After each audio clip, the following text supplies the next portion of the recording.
Karena walaupun Jakarta sudah bukan lagi jadi ibu kota suatu saat nanti, tetapi Jakarta masih menjadi pusat bisnis ya.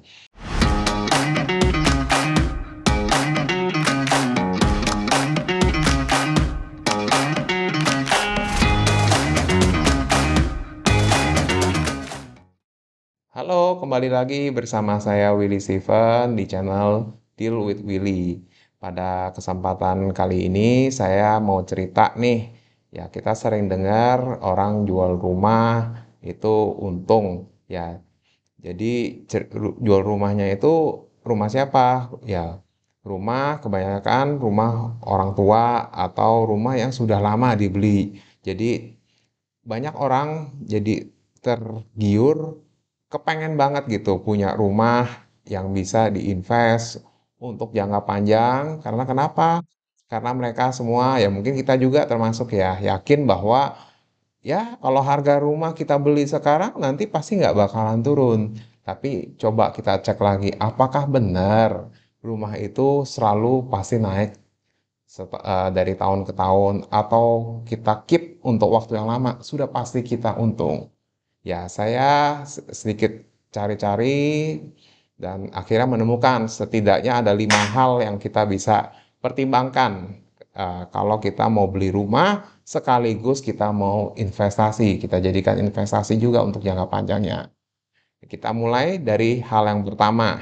Nah, pertimbangan yang pertama adalah tren harga rumah. Menurut data dari CEIC yang biasanya mencatat data ekonomi makro, tren harga rumah dari tahun ke tahun itu kisaran rata-ratanya adalah 6-8%. Nah, pernah paling tinggi harga rumah itu naik per kuartalnya sekitar 12-14%. Itu terjadi di tahun 2012 sampai 2014. Ya, kurang lebih berarti dalam setahunnya bisa naik sekitar 30-50%. Nah, tapi tentu saja hal itu terjadi hanya ketika sedang ada momen booming properti. Nah, kita belum tahu lagi kapan ada booming properti yang selanjutnya. Nah, selain itu, ya kalau kita lihat paling rendahnya, itu rata-rata sekitar 2%-an. Jadi, kalau kita ambil rata-rata 6-8%, kita bisa perhitungkan seberapa besar harapan kita ya yang kita taruh untuk berinvestasi rumah ya yang kita mau dapatkan keuntungan ketika menjualnya. Nah, kita lanjut lagi ke faktor yang kedua. Yang kedua adalah skema dari pembelian dan penjualan properti itu sendiri. Ya, ketika kita mau beli rumah, ya kita nggak hanya cukup siapkan uang DP-nya ya atau uang kreditnya ya, memenuhi persyaratan kredit, tapi selain itu juga kita harus persiapkan dana untuk biaya-biaya dari pembelian properti itu sendiri. Seperti apa? Seperti biaya notaris, nah kemudian juga biaya balik nama dan akta jual beli. Tapi nggak ketinggalan juga yang paling utama adalah kita harus bayar pajak BPHTB yang besarannya sekitar 5% dari harga transaksi. Dan itu kalau di total kita harus menyiapkan besarannya 7,5% ya. Nah, dari situ kita bisa lihat kan, kalau rata-ratanya kenaikan itu hanya 6%, berarti kalau kita beli di tahun 2022 ini, tahun 2023 itu kita mau jual, ya berarti mungkin nggak kita bisa dapatkan untung. Ya kemungkinannya sangat kecil sekali ya, kecuali memang kita dapatkan di harga yang sangat murah atau di lokasi yang lagi bertumbuh dengan bagus sekali. Ya, itu baru pembelian loh. Kemudian kalau kita mau jual propertinya, itu juga kita harus ada kewajiban-kewajiban lain. Ya, seperti pajak penjualan, yaitu yang kita kenal dengan PPh, itu besarnya 2,5% dari harga jual. Kemudian ada lagi biaya notaris, sekali lagi biaya uh, akta jual beli dan biaya-biaya lainnya, seperti cek sertifikat, PNBP, dan lainnya.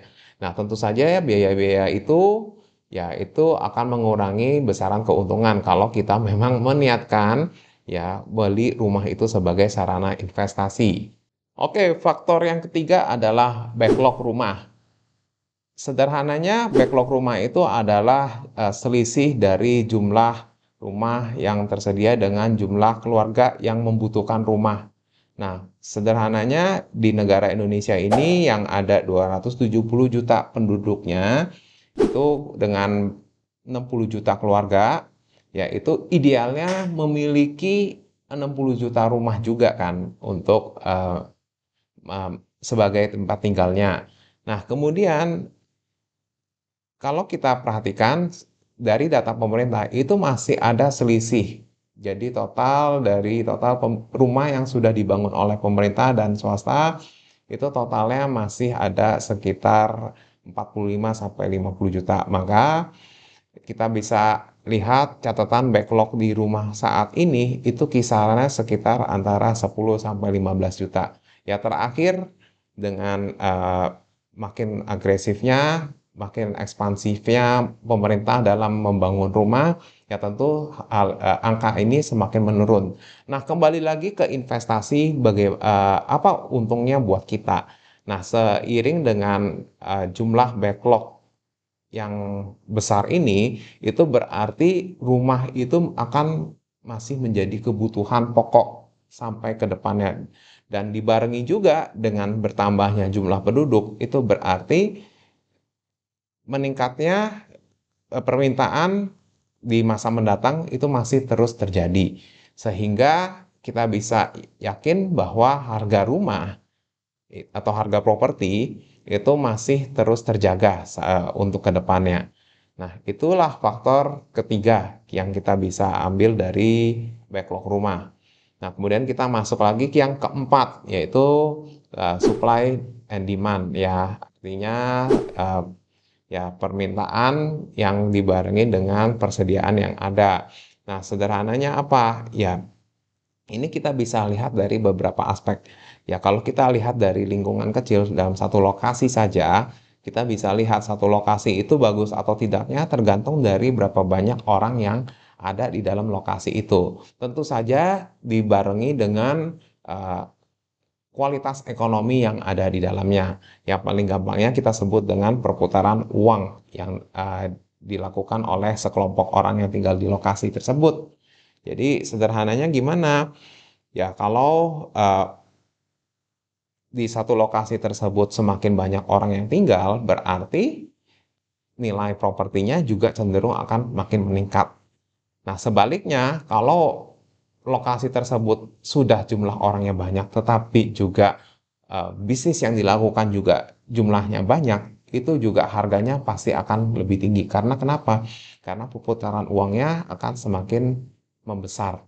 Ya, jadi itu sederhananya. Nah, bagaimana untuk kelanjutan uh, prospek lokasi tersebut? Ya, kita bisa lihat semakin banyak nggak orang yang masuk ke lokasi tersebut. Atau kita bisa lihat juga dalam skala kota, yaitu misalnya kota Jakarta ini.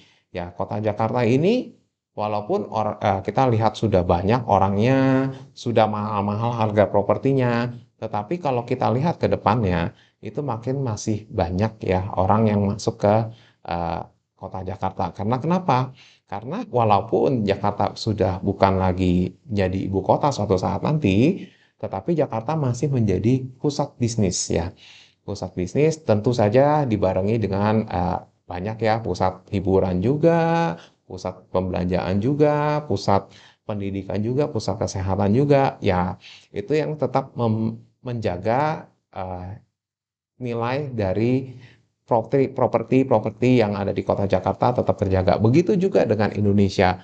Ya, Indonesia masih menjadi destinasi dari orang-orang di berbagai penjuru dunia ya untuk berbisnis, untuk berwisata dan lain sebagainya. Itu sebabnya harga properti Indonesia ke depannya masih makin bagus.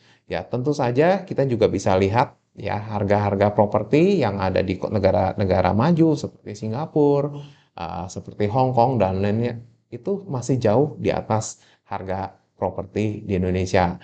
Itu sebabnya ya salah satu faktor yang menyebabkan harga properti masih terus naik. Ya, salah satunya prinsip supply and demand tersebut. Oke, kita lanjut lagi di pertimbangan yang terakhir untuk memilih rumah sebagai investasi, yaitu prinsip investasi ketika kita siap memulai, kita harus mempersiapkan bagaimana exitnya. yaitu tentang likuiditas aset. Nah, kita tadi dengar cerita di awal berapa begitu banyak orang yang jual rumah bisa untung, tapi kita juga harus melihat sisi lainnya, yaitu banyak juga saat ini ya dari orang-orang termasuk relasi saya juga yang mau jual propertinya, judulnya jual cepat ya. Ketika kita tahu bahwa seseorang pengen jual cepat, ya itu berarti kita tahu bahwa orang tersebut tidak begitu mengharapkan lagi sebuah keuntungan. Karena yang penting ya uang orang tersebut bisa mendapatkan uang hasil penjualannya dan kemudian ya bisa segera memakai uang tersebut sehingga ya di sini likuiditas aset itu sangat penting dan kita tahu untuk properti tidak semua aset properti itu mempunyai likuiditas yang bagus. Beberapa mungkin memiliki likuiditas yang butuh waktu lebih lama untuk dijual. Nah, kita bisa lihat contohnya lokasi-lokasi yang kurang favorit, yang punya bermasalah dengan propertinya juga. Nah, itu biasanya butuh waktu lebih lama. Mungkin termasuk juga beberapa properti yang status legalitasnya masih belum sertifikat. Itu juga memiliki eh, kekurangan dalam likuiditas asetnya. Nah, hal-hal seperti ini kita harus perhatikan sebelum mulai eh, memilih properti atau rumah juga sebagai investasi. Termasuk juga saya cerita tentang apartemen ya. Nah, ini juga salah satu aset yang harus kita pertimbangkan kalau kita mau investasi. Ya, saya kira itu dulu yang saya bisa share untuk kesempatan kali ini. Ya, jangan lupa like, komen, dan share video saya jika kamu berasa bermanfaat. Sampai jumpa di video selanjutnya. Salam deal setiap hari. Bye-bye.